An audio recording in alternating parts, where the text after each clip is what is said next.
Hello, Assalamu alaikum students. Welcome once again in our physics class. I hope you all are good. Now we are going to start this class with a chapter number 9 which is simple machine of class metric physics. ठीक है, तो बच्चों आज की class जो है वो specially matric physics की क्लास है, मैट्रिक स्टूडेंट्स की है और हम चैप्टर नंबर 9 स्टार्ट करने जा रहे हैं जो कि पुरानी बुक के अकॉर्डिंग चैप्टर नंबर 9 और न्यू बुक के अकॉर्डिंग चैप्टर नंबर 1 है। तो कोई भी चैप्टर का नाम इसको नंबर आप इसको कोई भी आप यूज़ कर सकते हैं, चैप्टर नंबर 1 के हैं, चैप्टर नंबर 9 के हैं। वैसे ये मैट्रिक का फर्स्ट चैप्टर है सिंपल मशीन।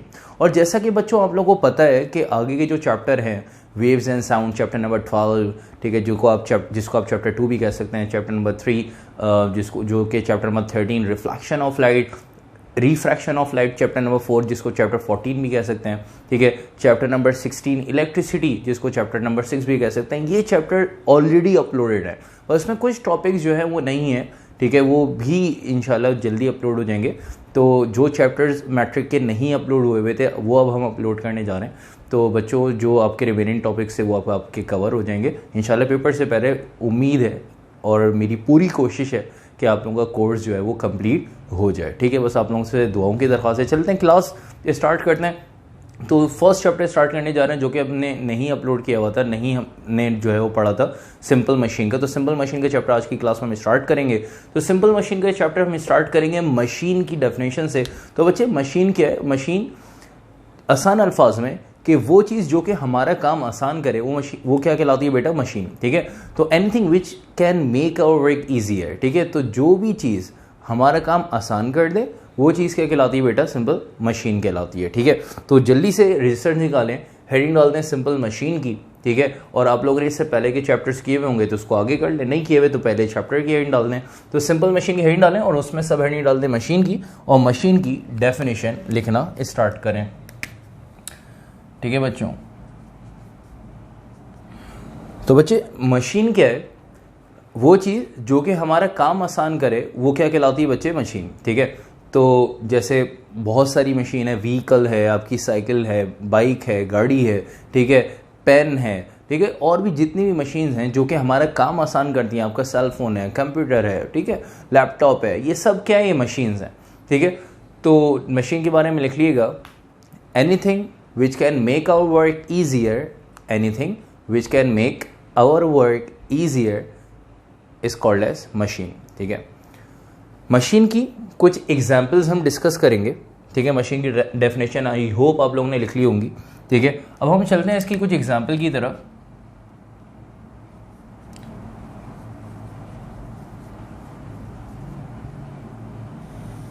अच्छा बेटा, मशीन की तो बहुत सारी एग्जाम्पल हैं, ठीक है, लेकिन हमने जो इस चैप्टर के अंदर 7 एग्जाम्पल पढ़नी है मशीन की वो अब हम डिस्कस करने जा रहे हैं। कौन कौन सी मशीन हमने इस चैप्टर में पढ़नी है, चलते हैं ज़रा देखते हैं कौन कौन सी मशीन है। Number 1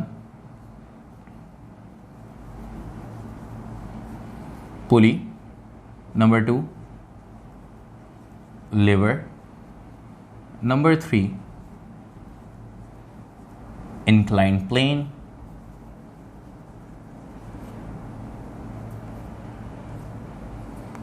number 4 wedge, number 5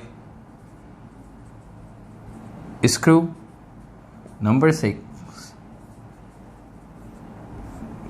screw jack, and number 7 the last one is wheel and axle, ठीक है। तो बच्चों ये 7 मशीन हमने इस पूरे चैप्टर में पढ़नी है। Pulley, lever, incline plane, wedge, screw jack and wheel and axle, ये 7 मशीन्स पढ़नी है। इनके मैकेनिकल एडवांटेजेस जो है वो हमने कैलकुलेट करना है। तो एक एक करके हम ये मशीन जो है वो डिस्कस करेंगे। But before going to discuss these machine, ठीक है, तो पहले हम जो है वो क्या डिस्कस करेंगे? पहले हम मशीन के कुछ एडवांटेजेस डिस्कस करेंगे। ये भी शॉर्ट में आपके पास 3 नंबर का सवाल आ सकता है।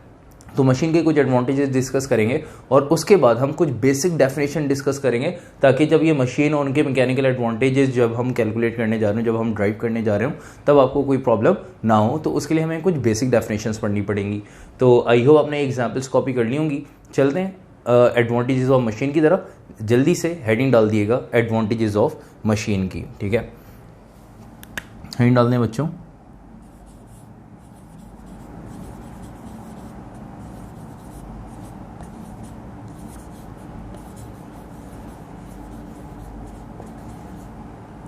एडवांटेजेस ऑफ मशीन, ठीक है। एडवांटेजेस ऑफ मशीन के हिंट डालें और पॉइंट वाइज हम इसके एडवांटेजेस जो हैं वो लिखेंगे। तो एडवांटेजेस ऑफ मशीन का हिंट डालने, तो पहला एडवांटेज क्या है कि भाई देखें, सबसे पहला एडवांटेज तो यही है कि मशीन हमारा काम आसान करती है, ठीक है। तो लिख लीजिएगा, by using machine we can make our work easier. पहला पॉइंट तो ये आ जाएगा, पॉइंट वाइज लिख लें, by using machine we can make our work easier, ठीक है, फर्स्ट पॉइंट। सेकंड पॉइंट में हम पहले डिस्कस करते हैं, फिर पॉइंट लिखेंगे। भाई देखिए, मशीन के थ्रू हम फोर्स को from one point to another transfer कर सकते हैं। एक पॉइंट से दूसरे पॉइंट में मशीन को ट्रांसफर करना, मतलब फोर्स को ट्रांसफर करना होता है तो हम मशीन यूज करते हैं। फॉर एग्जाम्पल कील ले लें, एग्जाम्पल ले लेते हैं कील। अगर मैं बोलूँ कि भाई बोर्ड है या जो है ये वॉल है, वॉल पे कील जो है वो आप जो है वो कील ठोकें, ठीक है। तो उसके लिए आपको अगर मैं कील दूं और अपने हाथ से बोलूं कि आप कील ठोके, तो आप नहीं ठोक सकते, आपका हाथ जो है वो डैमेज हो जाएगा। तो उसके लिए आपको क्या चाहिए, हैमर। तो थ्रू हैमर जो है वो आप नेल, मतलब कील को जो है इजीली जो है वो यहाँ पे इस बोर्ड के अंदर प्रिवेंट कर सकते हैं, बोर्ड के अंदर कील जो है वो ठोक सकते हैं थ्रू हैमर। तो हैमर के थ्रू हम अपनी फोर्स जो है वो किस पे लगा रहे हैं बेटा, कील पे, जिससे वो कील जो है वो होल करती हुई बोर्ड के अंदर, वॉल के अंदर जा रही है। तो थ्रू हैमर, तो हैमर क्या हो गया बेटा, मशीन। तो हैमर के थ्रू हम फोर्स को एक पॉइंट से दूसरे पॉइंट पे ट्रांसफर कर रहे हैं। तो मशीन के थ्रू हम फोर्स को एक पॉइंट से दूसरे पॉइंट पे ट्रांसफर कर रहे होते हैं, ठीक है। तो जल्दी से सेकंड पॉइंट लिख लीजिएगा कि by using machine we can transfer the force from one point to another, we can transfer the force from one point to another. चलते हैं नेक्स्ट पॉइंट की तरफ। तो नेक्स्ट एडवांटेज अगर हम यहाँ पे डिस्कस करें तो बताया जाता है कि भाई मशीन के थ्रू जो है हम फोर्स की डायरेक्शन को चेंज कर सकते हैं। भाई मशीन के थ्रू फोर्स की डायरेक्शन को कैसे चेंज कर सकते हैं, भाई अगर हम बात करते हैं कि पुली की, ठीक है, अभी हमने पुली पढ़ना है, तो पुली के थ्रू हम फोर्स की डायरेक्शन चेंज कर सकते हैं, ठीक है। पुली कहाँ यूज़ होती है, जैसे कुएं से पानी निकालने के लिए, ठीक है, पुली वहाँ पे लगा दी जाती है। तो अब रस्सी जो है, जो भी डोरी है, जो भी थ्रेड है, जो भी वायर है, जिसके थ्रू कुएं से जो है वो पानी निकाला जा रहा है, तो रस्सी खींच रहे हैं, ठीक है, डाउनवर्ड फोर्स लगा रहे हैं। और वो जो हम डाउनवर्ड फोर्स लगा रहे हैं अपने हाथ से, वो व्हील के थ्रू, वो जो पुली है, पुली के व्हील के थ्रू, ठीक है, वो जो पूरी रस्सी है वो नीचे जा रही है कुएं में, और उससे जो है वो कुएं से जो पानी आ रहा है वो अपवर्ड डायरेक्शन में। तो आप ये देख रहे हैं, हम यहाँ पे डाउनवर्ड फोर्स लगा रहे हैं, ठीक है, और व्हील जो है वो फोर्स की डायरेक्शन चेंज कर रहे हैं और नीचे से वो अपवर्ड डायरेक्शन में फोर्स लग रही है। तो इसका मतलब क्या हुआ, हम डाउनवर्ड डायरेक्शन में फोर्स लगा रहे थे और वहां से वो अपवर्ड डायरेक्शन में वाटर मूव करते ऊपर आ रहा है, ठीक है। तो क्या हुआ, मशीन के थ्रू, तो यहाँ पे मशीन क्या है, पुली, वो जो व्हील है, ठीक है, पुली का। तो मशीन के थ्रू फोर्स की डायरेक्शन क्या हो गई, चेंज हो गई। तो मशीन के थ्रू हम फोर्स की डायरेक्शन को चेंज कर सकते हैं। तो जल्दी से एक पॉइंट और लिख लीजिएगा कि भाई by using machine, point number 3, by using machine we can change the direction of force, we can change the direction of force, ठीक है। मशीन के थ्रू हम बेटा किसी भी, मतलब मशीन के थ्रू हम वर्क के मैग्नीट्यूड को इंक्रीज कर सकते हैं, ठीक है, मशीन के थ्रू वर्क के मैग्नीट्यूड को इंक्रीज कर सकते हैं। तो मशीन के थ्रू वर्क के मैग्नीट्यूड को इंक्रीज कैसे कर सकते हैं, कि मतलब हम मैनुअली अगर हम वर्क कर रहे हैं, कोई भी काम कर रहे हो मैनुअली, ठीक है, तो हमें टाइम लग रहा होगा और काम भी कम हो रहा होगा। और अगर हम वो काम मशीन के थ्रू करें तो उससे क्या होगा कि कम टाइम में ज़्यादा काम हो जाएगा, ठीक है। तो मशीन मतलब वर्क का मैग्नीट्यूड क्या हो जाएगा, इंक्रीज हो जाएगा। तो नेक्स्ट पॉइंट लिख लीजिएगा, by using machine we can increase the magnitude of work, by using machine we can increase the magnitude of work, we can increase the magnitude of work. फिर बताया जाता है कि मशीन के थ्रू जो है वो हम वर्क की स्पीड को इंक्रीज कर सकते हैं, काम की स्पीड हमारी बढ़ जाती है, ठीक है। हाथ से कपड़े धो रहे हैं, टाइम लग रहा हो बहुत सारा, ठीक है, मशीन के थ्रू, वॉशिंग मशीन के थ्रू कपड़े धो लिए, तो क्या हुआ कि स्पीड इंक्रीज हो गई, जल्दी कपड़े धुल गए। तो इसका मतलब ये हुआ कि भाई मशीन के थ्रू हम किसी भी वर्क की, मतलब किसी भी काम की स्पीड को इंक्रीज कर सकते हैं, ठीक है। तो लिख लीजिएगा, by using machine we can increase the speed of work, we can increase the speed of work.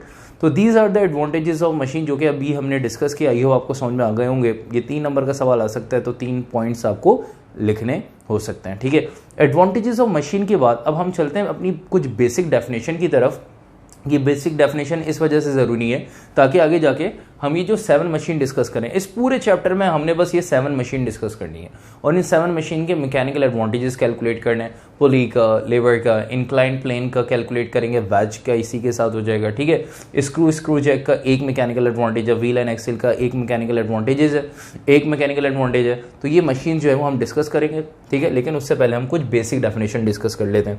तो यहाँ पे हैंड डाल दिएगा बेसिक डेफिनेशन की।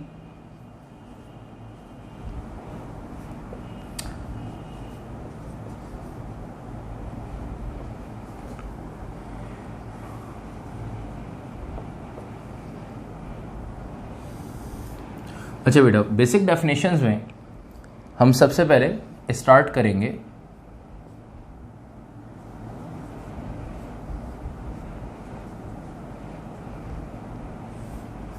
एफर्ट्स, ठीक है। तो हेड डाल दिएगा जल्दी से एफर्ट की।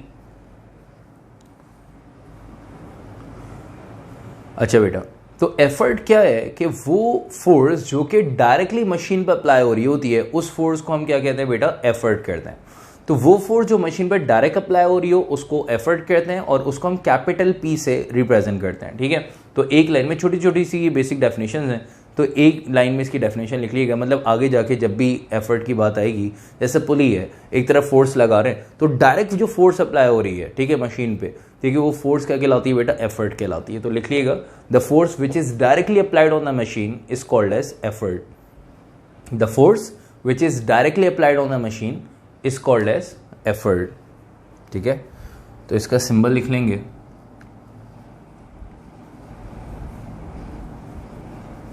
the force which is directly applied on the machine is called as effort।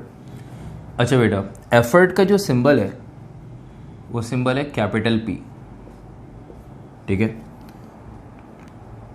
इसके बाद एफर्ट के बाद अब हम बात करते हैं अपनी next definition which is load और रेजिस्टेंस। इसको लोड भी कह सकते हैं, रेजिस्टेंस भी कह सकते हैं, ठीक है। एफर्ट का सिंबल पी के ऊपर एफर्ट क्योंकि फोर्स है। लोड की बात करें, रेजिस्टेंस की बात करें कि भाई वो वेट जो कि मशीन, ठीक है, लिफ्ट कर रही है, तो उस वेट को हम बेसिकली क्या कहते हैं बच्चों, लोड कहते हैं, ठीक है। कोई ऑब्जेक्ट जो है, ठीक है, वो मशीन लिफ्ट कर रही है तो उसका जो वेट है वो क्या कहलाता है बच्चों, लोड कहलाता है या रेजिस्टेंस कहलाता है, ठीक है। तो लिख लीजिएगा इसकी भी एक लाइन में छोटी सी definition, the weight which is lifted by the machine, the weight which is lifted by the machine is called as load और resistance। कोई भी एक नाम लिख सकते हैं, लोड और रेजिस्टेंस, ठीक है। तो सिंबल के डाल के इसका सिंबल कॉपी कर लें। तो लोड का जो सिंबल है वो क्या है बच्चों, W, ठीक है। लोड और रेजिस्टेंस के बाद जो हमारे पास थर्ड बेसिक डेफिनेशन है विच इज इनपुट। तो बच्चों मशीन का चैप्टर है, मशीन की बात हो रही है, तो इनपुट का मतलब क्या है कि वो एनर्जी या वो वर्क जो कि हम मशीन को प्रोवाइड करते हैं करने के लिए, ठीक है, वो क्या है, इनपुट। और उसके अगेंस्ट जो हमें मशीन वर्क करके दे रही है वो क्या कहलाता है बच्चों, आउटपुट।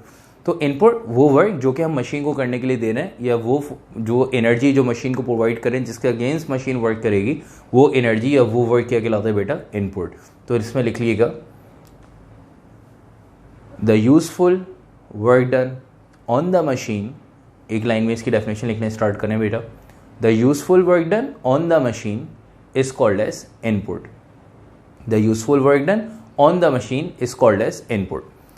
इनपुट का अलग से इटसेल्फ कोई सिंबल नहीं है, लेकिन इसका फॉर्मूला है, वो फॉर्मूला आप लोग जरूर लिखिएगा।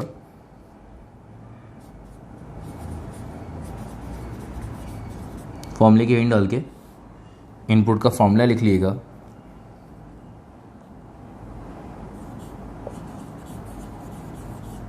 Input equals to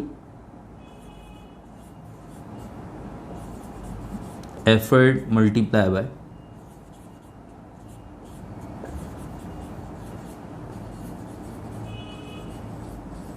distance covered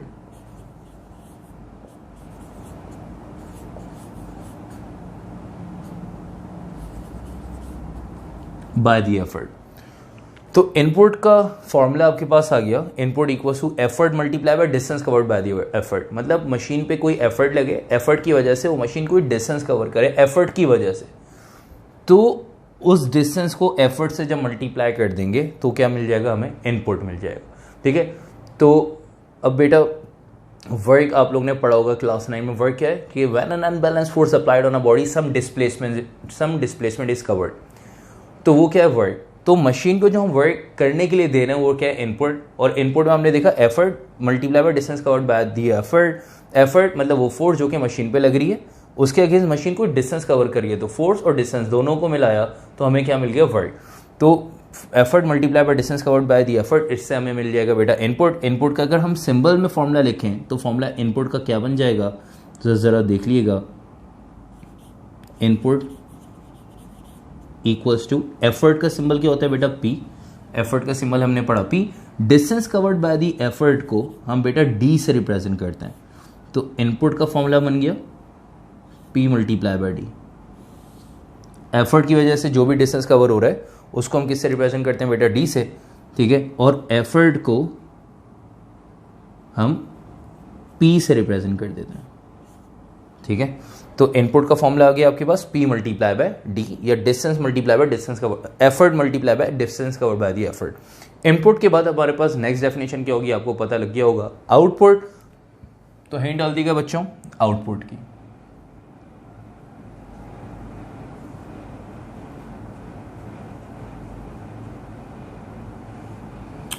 अच्छा, अगर बच्चों आउटपुट की बात करें तो आउटपुट क्या है कि जो भी मशीन हमें वर्क करके दे रही है अगेंस्ट इनपुट, तो इनपुट के अगेंस्ट जो भी हमें मशीन वर्क करके दे रही है वो क्या कहलाता है बेटा, आउटपुट कहलाता है। ठीक है, तो आउटपुट की छोटी सी डेफिनेशन लिखिएगा, the useful work done by the machine is called as output. Output में लिखना स्टार्ट करें, the useful work done by the machine is called as output, is called as output. ठीक है बेटा, इज कॉल्ड एज आउटपुट।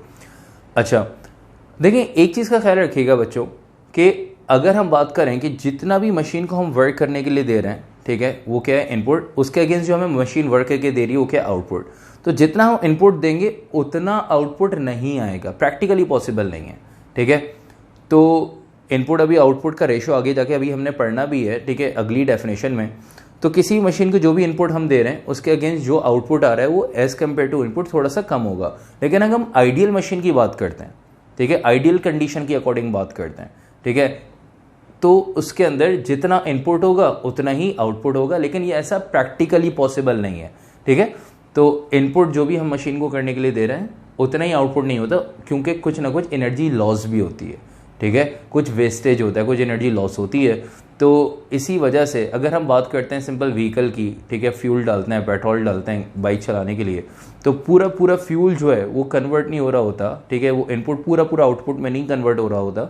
आप देखते हैं कुछ ना कुछ जो है वो क्या बन के, आप देख सकते हैं कुछ ना कुछ गैसेस फॉर्म में, एयर फॉर्म में जो है वो धुआं बन के जो है वो निकल रहा होता है। ठीक है, तो वो क्या है, पेट्रोल जल रहा है ना, ठीक है, कुछ ना कोई एनर्जी लॉस हो रहा है। ठीक है, तो इनपुट बराबर नहीं होता आउटपुट के, तो कुछ ना कुछ एनर्जी लॉस होती है। ठीक है, इस वजह से जो है वो input completely equal, not equal to, आप ये कह सकते हैं input is not equal to output, but according to the ideal condition, according to the ideal machine, according to the ideal case, input is equals to output. ठीक है, या output equals to input. Output की definition बच्चों आप लोग लिख चुके हैं। आउटपुट का फॉर्मूला लिखने जो है वो जा रहे हैं, हैंड डाल दिएगा फॉर्मूले की।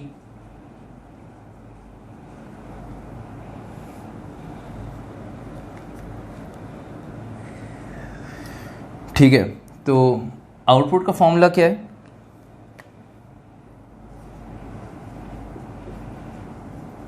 Output equals to load multiply by distance covered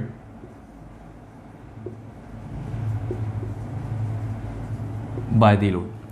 तो load multiply by distance covered by the load, ठीक है, effort multiply by distance covered by the effort input, और load multiply by distance covered by the load, load की वजह से जो भी distance machine cover करेगी वो है आउटपुट। इनको अगर हम सिंबल्स में लिख लें तो आउटपुट बराबर हो जाएगा, लोड का सिंबल होता है W, और लोड की वजह से जो भी मशीन डिस्टेंस कवर करी है वो उसको हम H से रिप्रेजेंट करते हैं, distance covered by the load को H से रिप्रेजेंट करते हैं। तो आउटपुट का आपके पास बच्चों फॉर्मूला आ गया, output equals to W into H, ये आपके पास आउटपुट का फाइनल फॉर्मूला आ गया। ठीक है, तो इनपुट और आउटपुट के बाद अब हम चलते हैं अपनी नेक्स्ट डेफिनेशन की बात, नेक्स्ट डेफिनेशन की तरफ, और नेक्स्ट डेफिनेशन हमारे पास है एफिशिएंसी।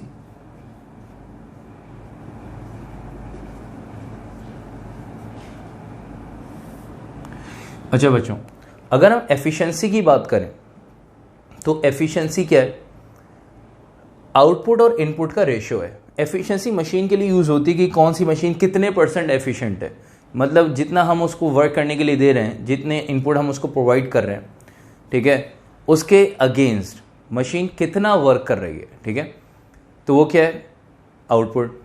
और इनपुट के अगेंस्ट मशीन कितना आउटपुट हमें दे रही है, तो वो उसकी अगर हम परसेंटेज कैलकुलेट करें तो हमें क्या मिलेगी बेटा? एफिशिएंसी मिल जाएगी। ठीक है, एफिशिएंसी का मतलब क्या है कि कितने % मशीन एफिशिएंट है, कितने % जो है हमें आउटपुट मिल रहा है। सही है, जैसे आप लोगों का रिजल्ट आता है तो आप लोगों की एफिशिएंसी पता लगती है कि 60% है, 70% आई है, 80% आई है, कि आप लोग जितना आपको पढ़ाया जा रहा है उसके अगेंस्ट आप लोग जो है 80% मार्क्स ले रहे हैं। ठीक है, तो आप लोग मतलब जो भी बच्चे जिसकी 80% आ रही है इसका मतलब वो 80% एफिशिएंट है। इसी तरह मशीन की भी एफिशिएंसी होती है, और मशीन की मेजरमेंट जो है एफिशिएंसी से होती है कि ये मशीन ज़्यादा अच्छी है, मतलब इसकी एफिशिएंसी ज़्यादा है।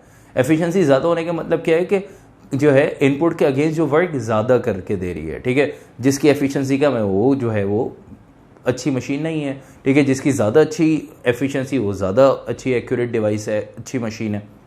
ठीक है, और याद रखिएगा आइडियल मशीन के अकॉर्डिंग, आइडियल कंडीशन के अकॉर्डिंग एफिशिएंसी 100% होती है। ठीक है, आइडियल मशीन की एफिशिएंसी 100% है, प्रैक्टिकली ऐसा पॉसिबल नहीं है। जितना इनपुट उतना ही आउटपुट, तो एफिशिएंसी 100%, और ये किसके अकॉर्डिंग जो है पॉसिबल है? आइडियल कंडीशन के अकॉर्डिंग। ठीक है, प्रैक्टिकली ऐसा पॉसिबल नहीं है। तो पहले तो एफिशिएंसी की छोटी सी डेफिनेशन लिखिएगा, the ratio between output and input is called as efficiency. The ratio between output and input is called as efficiency, and it is always calculated as the ratio between output and input is called as efficiency, and it is always calculated as percentage, and it is always calculated as percentage। इसको हम percentage में calculate करते हैं। ठीक है, तो efficiency का तो सबसे पहले हम सिंबल यहाँ पे लिखेंगे,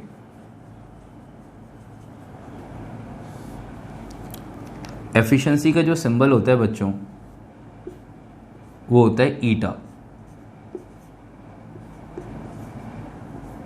ठीक है, इस तरह से बनाते हैं। ठीक है, एन की तरह का होता है, बस एक टंग थोड़ी सी इसकी लंबी सी होती है, और इसको पढ़ते क्या है? ईटा पढ़ते हैं। ठीक है, इसको मैं थोड़ा सा और सही से बना देता हूँ। ठीक है, एक टंग थोड़ी सी इसकी बड़ी सी होती है। ठीक है, और इसको ईटा पढ़ते हैं। तो एफिशिएंसी का जो सिंबल है वो ईटा है, और इसका जो फॉर्मूला है वो देख लीजिएगा,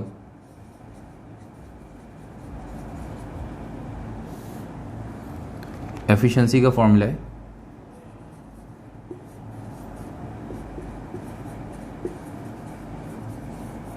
एफिशिएंसी इक्वल्स टू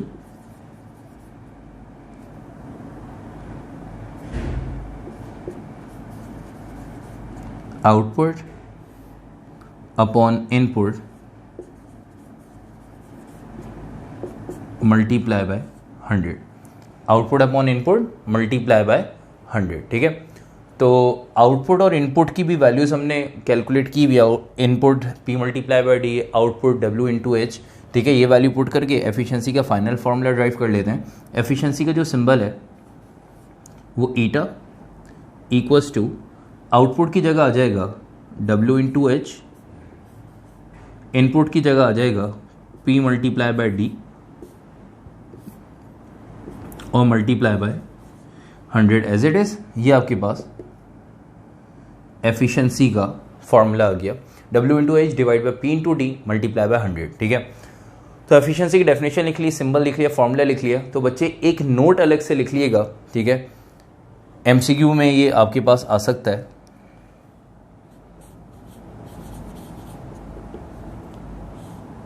ठीक है, नोट लिख लें, MCQ में आ सकता है। The efficiency of an ideal machine is 100%. The efficiency of an ideal machine is 100%. Ideal machine की एफिशिएंसी 100% होगी क्योंकि उसका जितना इनपुट है उतना ही आउटपुट है, तो दोनों को डिवाइड करके 100 से मल्टीप्लाई करें, आंसर 100% आएगा, ठीक है। तो आइडियल मशीन की एफिशिएंसी 100% होती है। एफिशिएंसी की बात अपनी नेक्स्ट डेफिनेशन की तरफ बच्चों चलते हैं, और जो नेक्स्ट डेफिनेशन है, ठीक है, वो है हमारे पास मैकेनिकल एडवांटेज की।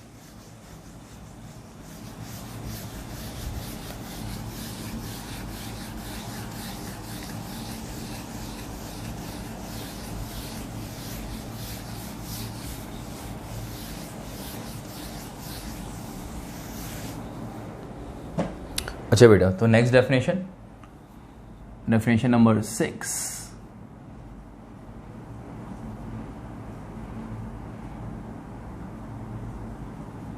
Mechanical advantage.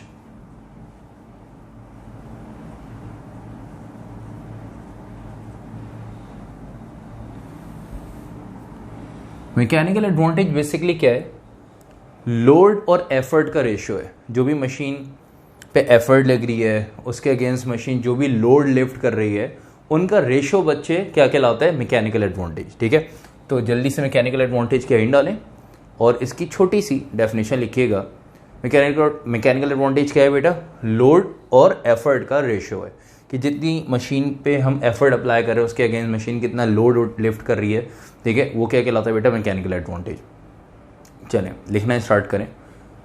The ratio between load lifted by the machine, the ratio between load lifted by the machine and effort applied on the machine, the ratio between load lifted by the machine and effort applied on the machine and effort applied on the machine is called as, and effort applied on the machine is called as mechanical advantage. Mechanical advantage का symbol बच्चे लिख लीजिएगा पहले, तो फिर हम इसका formula लिखेंगे।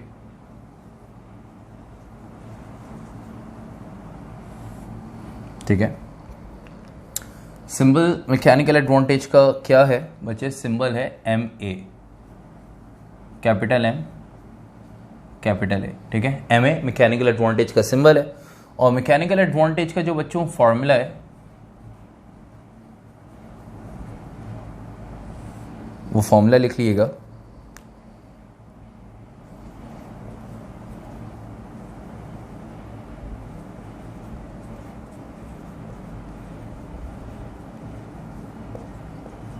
Mechanical advantage equals to load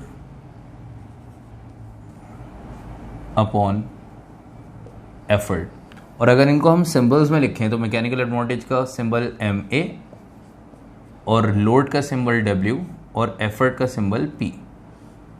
तो मैकेनिकल एडवांटेज का फॉर्मूला आ गया आपके पास W अपॉन P, ठीक है भाई। तो ये आपके पास मैकेनिकल एडवांटेज का फॉर्मूला आ गया, ठीक है।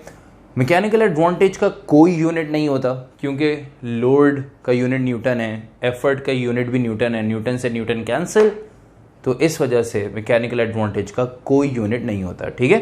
तो एफर्ट भी एक फोर्स है, यूनिट न्यूटन, लोड भी एक फोर्स है, यूनिट न्यूटन है, ठीक है। तो इस वजह से मैकेनिकल एडवांटेज का कोई यूनिट नहीं होता। तो इसके भी नोट आप लिख लें, MCQ में आ सकता है। तो 2 नोट लिखिएगा, इसके 2 पॉइंट लिखिएगा नोट में। पॉइंट 1, पहला पॉइंट लिखिएगा, it has no unit, it has no unit because, it has no unit because it is a ratio between 2 similar quantities. It has no unit because it is a ratio between 2 similar quantities, ठीक है। ये हो गया mechanical advantage का पहला note. Second note लिख लीजिएगा, note में सेकंड पॉइंट लिखिएगा, the mechanical advantage of an ideal machine is 1। The mechanical advantage of an ideal machine is 1। Ideal machine का मैकेनिकल एडवांटेज क्या होता है बेटा? 1 होता है। आइडियल मशीन में जितनी हम एफर्ट अप्लाई करेंगे उतना ही लोड मशीन जो है वो लिफ्ट करी होगी। ये प्रैक्टिकली पॉसिबल नहीं है, हमें एफर्ट ज़्यादा लगानी पड़ती है सम टाइम, ठीक है, लोड को लिफ्ट कराने के लिए। सम टाइम कम एफर्ट लगाएंगे, लोड ज़्यादा लिफ्ट हो जाएगा, ठीक है।